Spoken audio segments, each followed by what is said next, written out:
சூழ்நிலைக்கு ஏற்றவாறு வாழ பழகிக்கணும். அந்த குணம் இருக்கிறவங்களால தான் இந்த உலகத்தில் நிம்மதியாகவும் சந்தோஷமாகவும் வாழ முடியும். அதை பற்றி அழகாக எடுத்து சொல்கிற ஒரு கதையை நம்ம இப்போ இந்த பதிவில் பார்க்கலாம். வாங்க கதைக்குள்ள போகலாம். ஒரு முனிவர் மீது ஒருவர் எச்சிலை துப்பி விடுகிறார். கோபத்தில் அந்த முனிவர் அவரை பார்த்து, அடேய் மூடனே, என்னை மதியாது என் மீது உமிழ்ந்து விட்டாய், நீ பன்றியாக மாறிப்போவாய் என உன்னை சபிக்கிறேன் என்று சாபம் கொடுத்தார்.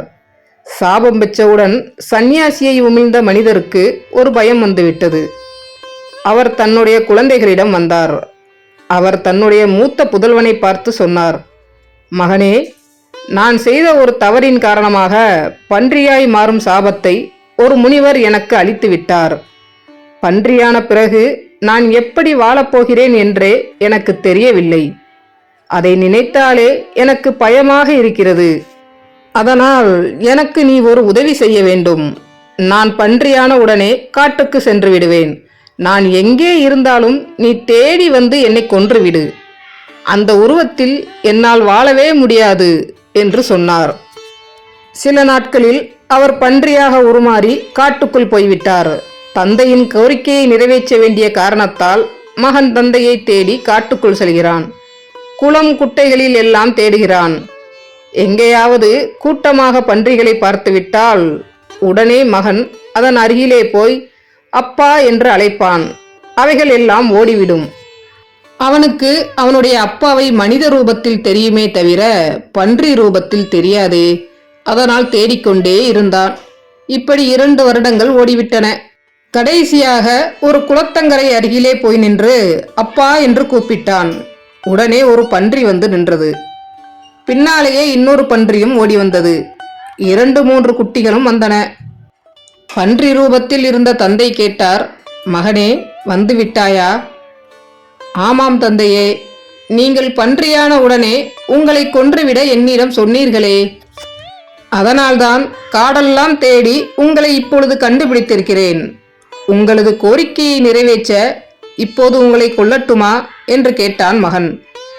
அதற்கு தந்தை அவசரமாக, வேண்டாம் மகனே, கொல்லாதே. நான் இங்கேயே வாழ்ந்து இந்த இடத்திற்கேற்ப ஒரு துணையையும் சேர்த்து 3 குட்டிகளையும் பெற்றாகிவிட்டது. இப்பொழுது இதுவே எனக்கு போதுமானதாகிவிட்டது. அதனால் என்னை இங்கேயே விட்டுவிடு என்றார். இந்த கதை மூலமாக சொல்லப்படும் தர்மம் என்னவென்றால், எங்கே போய் இருக்கிறாயோ அதுவே போதுமானது என்று இருக்கும் இடத்திற்கேற்ப வாழ பழகிக்கொள்வது பலவித துன்பங்களிலிருந்து நம்மை விடுவிக்கிறது என்பதாகும். ரோம் நாட்டில் வாழும்போது ரோமானியனாக இரு என்று ஆங்கிலத்தில் ஒரு வாசகம் சொல்வார்கள். உதாரணத்திற்கு, சிலருக்கு தலையணை இல்லாமல் தூக்கம் வராது.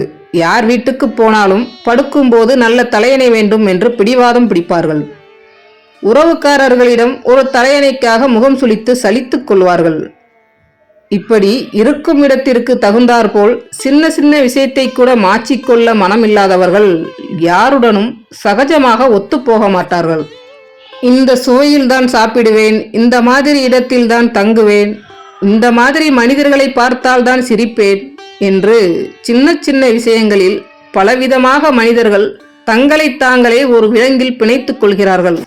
இவர்கள் தங்கள் வாழ்வில் நிம்மதி இல்லாமலும் மனக்கட்டுப்பாடு இல்லாமல் தவிப்பவர்களாகவும் இருப்பார்கள். இது போன்ற மனவிலங்குகளை உடைத்து எறிந்துவிட்டு மிகவும் திறந்த மனதுடன் வாழ்பவர்கள் எப்போதும் நிம்மதியாக இருப்பார்கள். இதுவே இந்த கதையின் மூலம் இந்து தர்மத்தில் அழகாக விளக்கப்படுகிறது. மனிதன் ஒரு சாபத்தால் பன்றியாக முடியுமா என்று கேள்வி கேட்காமல் இந்த கதை சொல்லிக் கொடுக்கும் ஆழ்ந்த நோக்கத்தை புரிந்து கொள்ளுதலே உண்மையான பகுத்தறிவாகும்.